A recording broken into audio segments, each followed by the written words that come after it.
Hey, welcome to Aussie Online Growing on Shopify. This is episode number 100. 100 episodes I've reached finally. It's taken a while, over 2 years, but I've got to 100 episodes.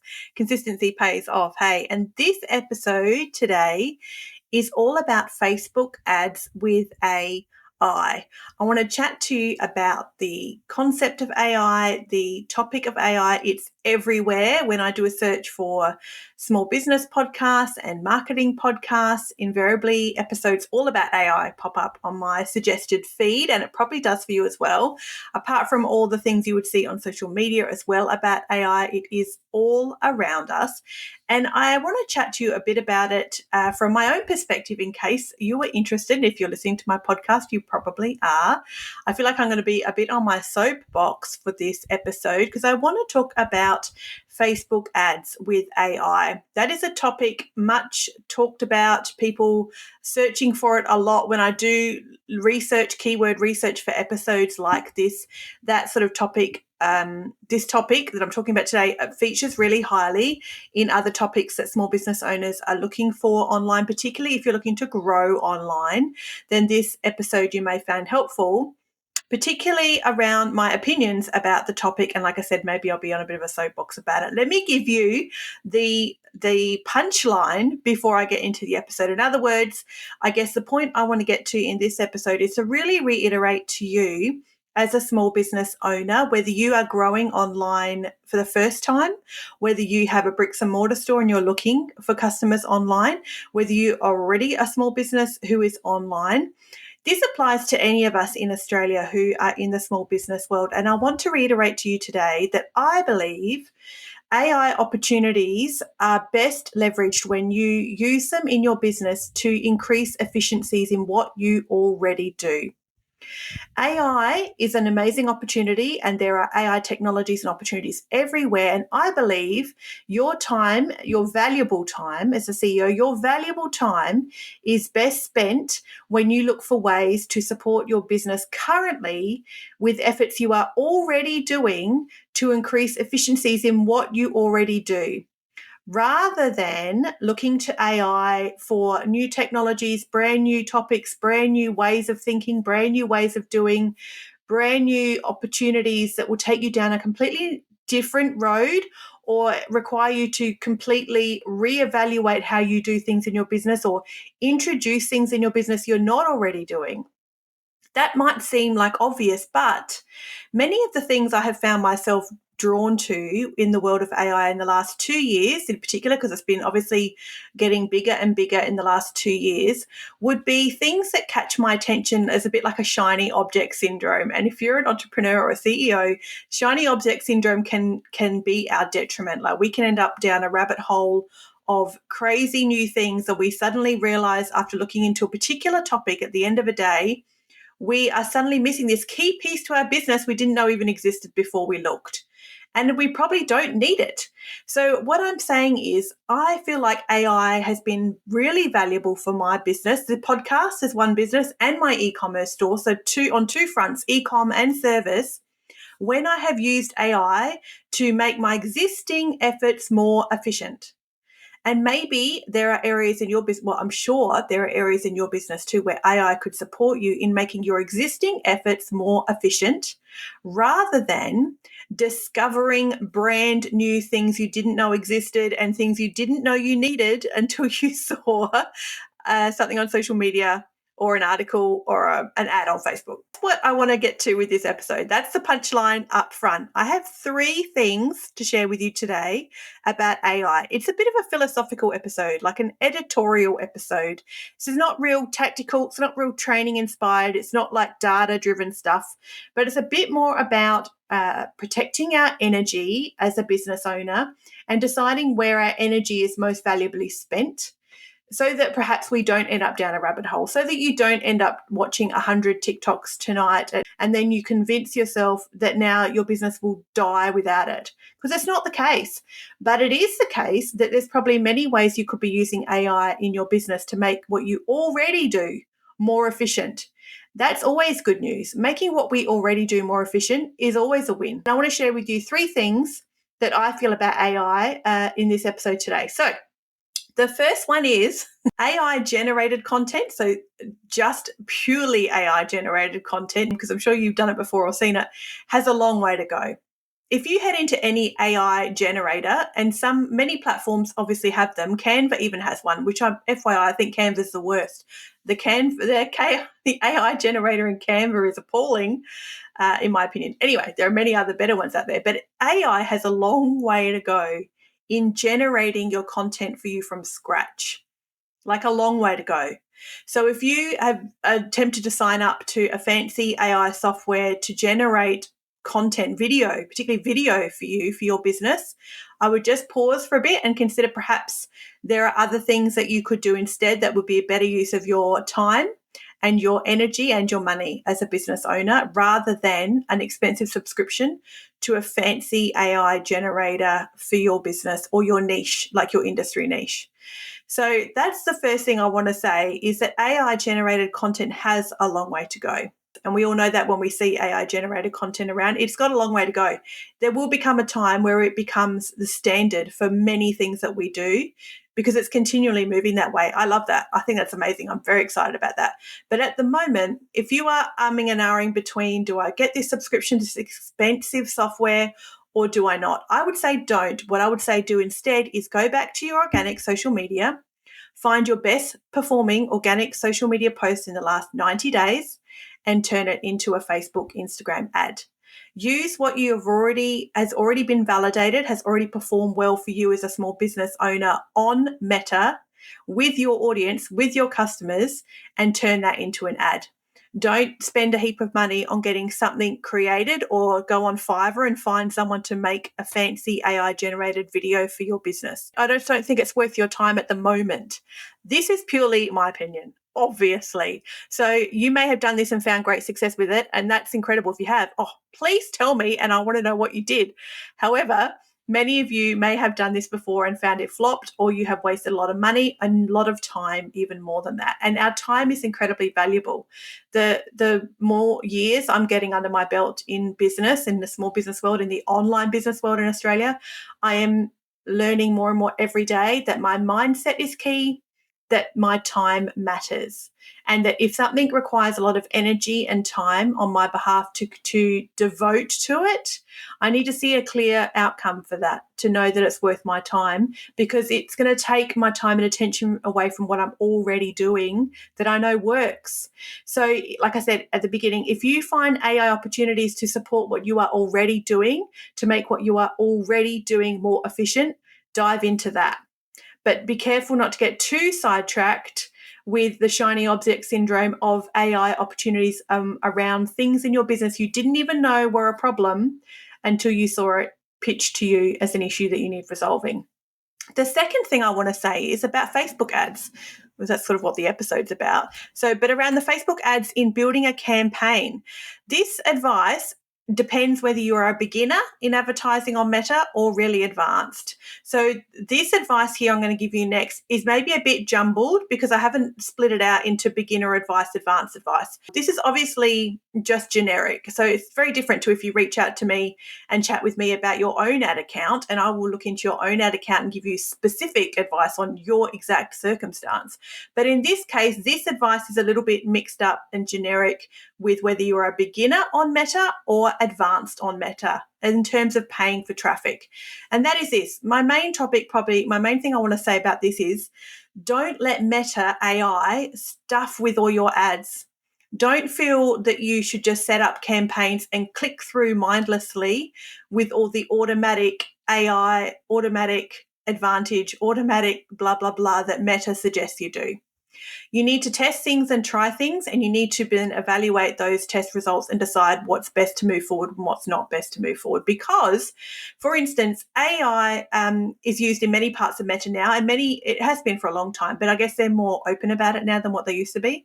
The audience plus advantage setting, in other words, automatic audience, Meta will find your audience. So audience plus advantage setting for me in ecom has done really well recently. 6 months ago, it did terribly. So sometimes these features you just need to come back to, but you need to decide if you've got the time or the energy or the budget to test these things and try them out. So at the moment in ecom for me, Audience Plus Advantage, which is their AI sort of let Meta find the customer for you, is working really well for me in my e-com store. However, here with the podcast, I tested it recently, like a couple of weeks ago for 10 days, and it performed terribly. It's very individual. You need to test and try. But if you're a beginner, just don't do it. You tell Meta what you need and you set out and you do your own research. You know your customer more than Meta does, particularly in the beginning when there's not a lot of data on your pixel and you haven't spent a lot of money on the platform. So some of these features can be helpful and can work, but you need to decide where you sit. You sit in a beginner bucket or an advanced bucket. My podcast is in a beginner bucket. My ad account on Meta is a small account. There's not a lot of budget behind it. I haven't got a lot of data yet. It's pretty new because I've only been advertising with the podcast for a few months. My e-com store has got over 4 years of data and 4 years of advertising budget. There's lots of stuff in there for Meta to work with. So my Audience Plus Advantage in ecom is performing really well for me at the moment. So it comes and goes. It's a little unstable. But with my podcast, that didn't perform well at all. And I can tell that by looking in Google Analytics to see what type of traffic I'm getting from this campaign. And with my ecom store at the moment, I'm getting good traffic. I'm getting sales. I'm getting enough sales that it's my cost per purchase is about my average order value or less, in which case I'm happy.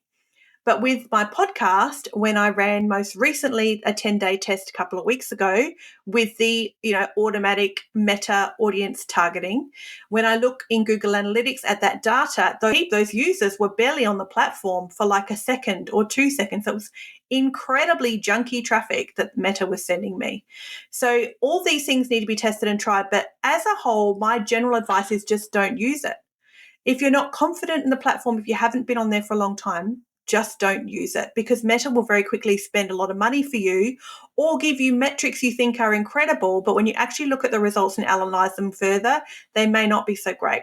Similarly, the Advantage Plus placements, I turn those off often too.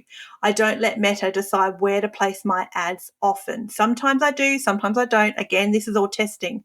But if you're a beginner, I would say turn off automatic placements and you just tell Meta where you want your ad. You really basically want things in Instagram feed and Facebook feed. That's where you predominantly want things, and Reels, obviously. But I say this because in 2022, I had a video view campaign running and I was like over the moon with the results. I got half a cent per video through play. Then I realized when I went back and looked at the campaign that I had selected automatic placements and it was running to the audience. It was running to the audience network. The audience network is a part of Meta that's actually not really on the platform. Audience network means your ad could appear on many other websites, and often a lot of gaming websites too are caught up in audience network. There are many places your ad can show up with audience network, which may suit your business. But for 90% of us and 90% of you listening today, it will not. So turn off audience network as a placement. In other words, don't use the automatic placement for Meta. Like, go to manual placements and select where you want your ad to appear. Then you'll be able to see the results and break them down by platform and see who's clicking through from Facebook and who's clicking through from Instagram. So audience network can dramatically skew your results because audience network will push reach. It will get you a lot of reach. But again, who are these people? Where are these people? Who is Meta sending these people to, like your ads to? You need to know where it is landing, and audience network is not worth the hassle as far as I'm concerned. I think it will skew your data too much, particularly when you're new to advertising on the platform. You'll get results you think are great, but you will not see actual measurable results at the other end, aka leads and sales and customers. You'll just see some top level results that look amazing, like 0.5% video through play or 5% link click-through rate or something, like some pretty cool stats you think are great, but when you actually look into it further, they're not so fantastic. That's my next bit about AI when it comes to building a campaign, is to turn off that feature for automatic placements. The next thing is with your enhancements. When you load your creative, obviously Meta gives you all these enhancements that you should do hardly any of them. And the reason is I want control of my creative. You as a business owner who know your customer and you know your audience, particularly if you are a bricks and mortar store and people are walking through your door and talking to you, you know your customer far better than Meta does. Don't let Meta take over your creative. Go into the enhancements and turn most of them off. It cracks me up because I see that it says, when I go and turn off music turns on by default all the time. I don't know why it does, but I don't like it. And it says on there, like 80% of businesses also have this feature turned on.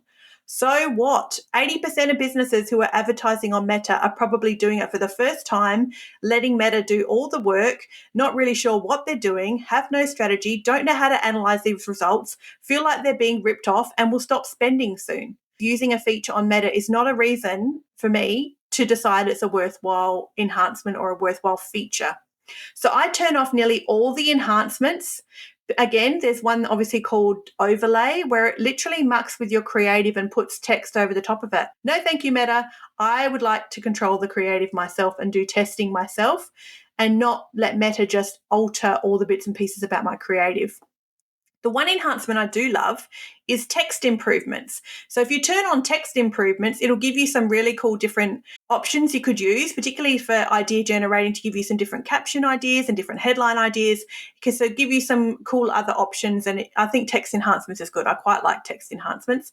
But again, that's one of the features. I think there are 9 enhancements that you can select when you upload your creative at the ad level in a campaign. And I only have 2 or 3 of them turned on. Usually I turn most of them off.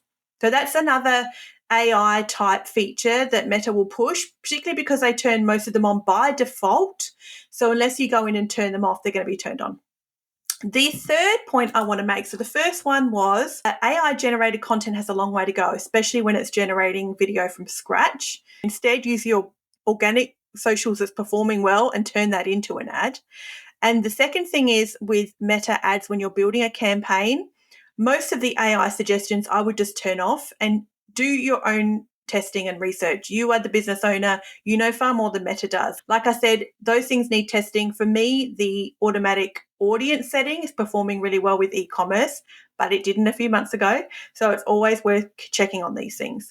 The third thing I want to say is instead of, again, a bit similar to point 1, instead of paying for an industry-specific AI tool for like your B2B or real estate or fashion or restaurants, I would suggest training your own GPT.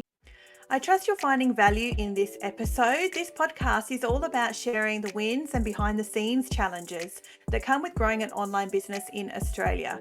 Whether you're a business owner who's ready to step up your marketing game or you're tired of doing everything DIY with mixed results, you're in the right place.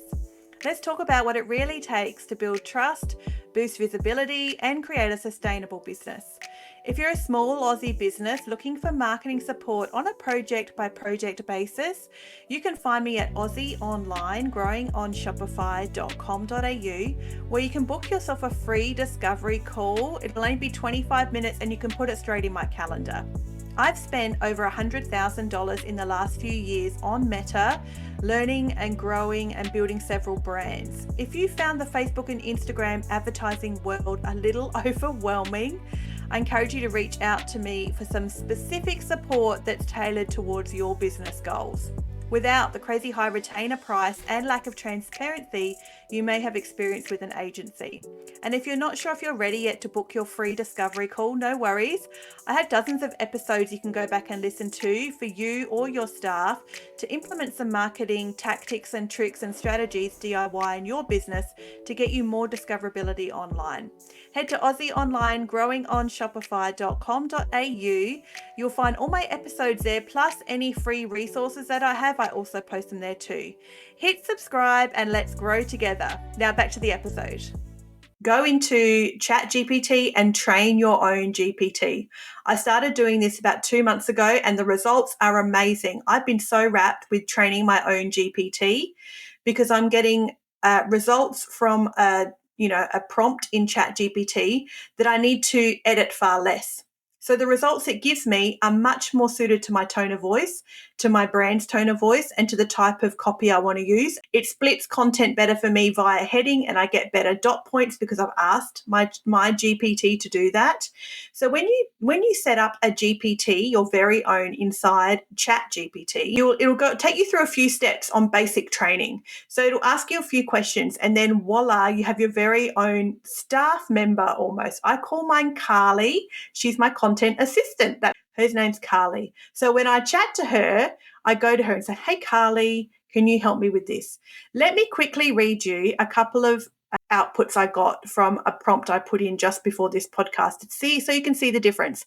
You may not see a massive difference between these two, but for me, understanding the customers I have and my business, I can see straight away that by training my own GPT, Carly is giving me a much more tailored output that suits my business. And I need to edit it far less.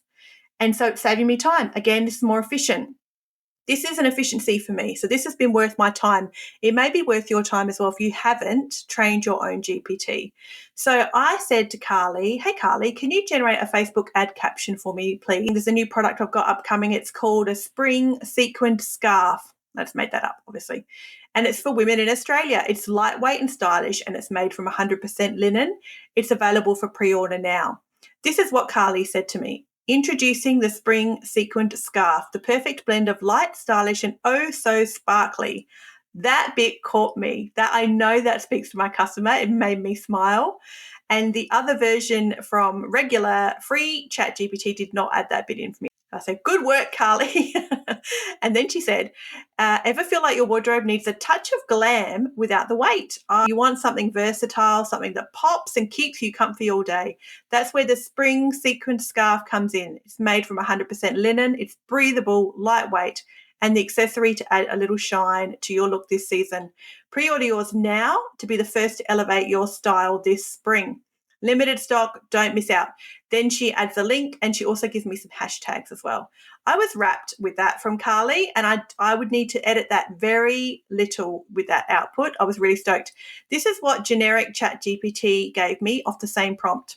Introducing the spring sequined scarf where style meets comfort. Crafted from 100% lightweight linen, this dazzling accessory is perfect for Australian spring. Stylish, breathable, and exclusively for you. Pre-order now and add a sparkle of sequin to your spring wardrobe.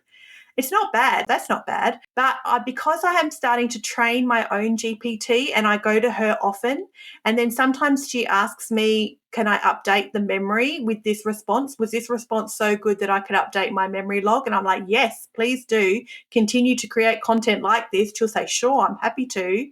Then I know that the response she gave me was 10 times better than the generic one, because I know my customers and you know your customers too.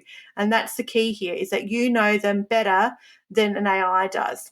This is my soapbox episode. So in closing, I just want to reiterate that maybe look for opportunities to leverage AI in existing things that you do, existing tasks and responsibilities in your business, rather than delving into something brand new and that you need to kind of discover and spend a lot of energy and time and money like learning about. So what ways could AI support your business now with what you're already doing instead of sending you down a brand new path?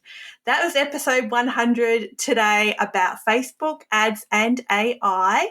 I hope you've enjoyed it and you found it a bit valuable or a bit interesting and just a bit of my perspective on the topic in general. So it's an incredible world. I love it. I'm looking forward to how it continues to develop. And I'm not scared of it either. You probably aren't, and that's amazing. Just look for opportunities now where you can already create efficiencies for what you're already doing. I think that's where time and money and your energy as a CEO is probably best spent, because otherwise, if you just go online and absorb everything about the topic of AI, you'll probably get paralysis analysis. I know I certainly do.